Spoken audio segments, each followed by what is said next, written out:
Messi shielding well against Valiente. Lovely touch by Gets it back. Xavi. Around the defense, tucking it home! That's what he... This was the 91st and final goal that Lionel Messi scored in 2012. To this day, not a single human has even come close to beating this record, and to be honest, no one ever will. But to truly understand how this small Argentinian genius put together the most lethal, ruthless, and utterly devastating goal-scoring year in football history, we need to rewind. By January 1st of that year, Lionel Messi was already the best footballer in the world. He had just completed another dominant season, winning back-to-back Ballon d'Ors, and was days away from collecting his third consecutive award. And with the start of the new year, Messi wasted no time in proving why many already considered him the best player in history, despite being only 24 years old. In the first 27 games of 2012, Leo managed to rack up a whopping 36 goals and 12 assists, totaling an insane 48 goal contributions before the summer had even begun. To put that into perspective, most top-tier strikers would call it a career year if they hit those numbers in a full season. Messi did it in just 5 months, while breaking all sorts of records along the way. In March, for example, Messi decided it was appropriate to bang in 5 goals in a round of 16 game of the Champions League against Bayer Leverkusen, becoming the first player to ever achieve such a feat in football's most prestigious competition. But considering that was only one of the 8 hat-tricks he recorded in the first 6 months of the year, you could say it was simply another day in the office for the little alien. Leo would also go on to finish the 2011-2012 La Liga season with a staggering 50 goals, a record that shattered his previous best of 34 and which still stands to this day. Whether it was in the league, in Europe, or on the international stage, Messi simply did not care. He was firing on all cylinders. However, 2012 wasn't all glory for Barcelona. For the first time since Pep Guardiola's arrival in 2009, their stranglehold on La Liga had been broken. Jose Mourinho's Real Madrid, powered by CR7, their relentless counterattacks, and a record-breaking 100-point campaign, snatched the league title. It was a gut punch for a team that had redefined football just a few years earlier. In the Champions League, the heartbreak cut even deeper. Barcelona, the heavy favorites, were shockingly eliminated in the semifinals by Chelsea, a side that had been struggling in the Premier League. Across 2 legs, Barca dominated possession and created countless chances, but football can be cruel. When it mattered most, Messi, the man who rarely faltered, missed a penalty that could have sent him to the final. Instead, Chelsea advanced, and Messi was left staring in disbelief as the weight of the miss hung heavy on his shoulders. And then came the final blow. Guardiola, the mastermind behind Barcelona's dominance, announced he would be stepping down at the end of the season. In just a few short weeks, Barcelona had lost La Liga, crashed out of the Champions League, and were now set to lose the coach who had shaped the greatest era in their history. For most players, such setbacks would have been enough to throw them off their game. But not Messi. If anything, Guardiola's departure and Barcelona's struggles seemed to fuel him even more. Under newly appointed manager Tito Vilanova, Messi began the new campaign exactly where he left off. 7 goals in his first 5 matches set the tone for what would become an absolutely historic run. Barcelona, feeding off their number 10's energy, started their La Liga campaign with a perfect record. After a fiery hot August, September saw Leo elevate his game even further, with 8 goals in 6 matches, including a double against Spartak Moscow to rescue Barcelona in their Champions League opener. With each passing week, the Blaugrana were building momentum. The month of October brought 10 goals in 7 matches for Messi, including 2 more La Liga hat-tricks against Deportivo La Coruña and Rayo Vallecano.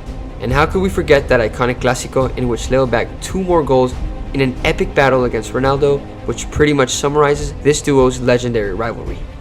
After just 3 months, Barcelona had opened up a commanding lead in La Liga, winning 9 of their first 10 matches. And November was even more prolific for the Argentinian, as he went on to score 11 more goals in just 6 matches, including another Champions League brace against Spartak, 2 goals against Mallorca, and 2 more against Real Zaragoza. By this point, Barca's lead at the top of La Liga had stretched to 11 points, and they had already secured their passage to the Champions League knockout stages with 2 games to spare. As December approached, all eyes turned to a record that had stood for 40 years. Gerd Müller's 85 goals in a calendar year. The A Bomba, as they called him, has set this seemingly unbreakable record back in 1972 for Bayern Munich and Germany, during an era where he was considered the most lethal striker in football history. The record had remained untouched for 4 decades, with no one even coming close. But Messi being Messi remained ruthlessly efficient despite the mounting pressure.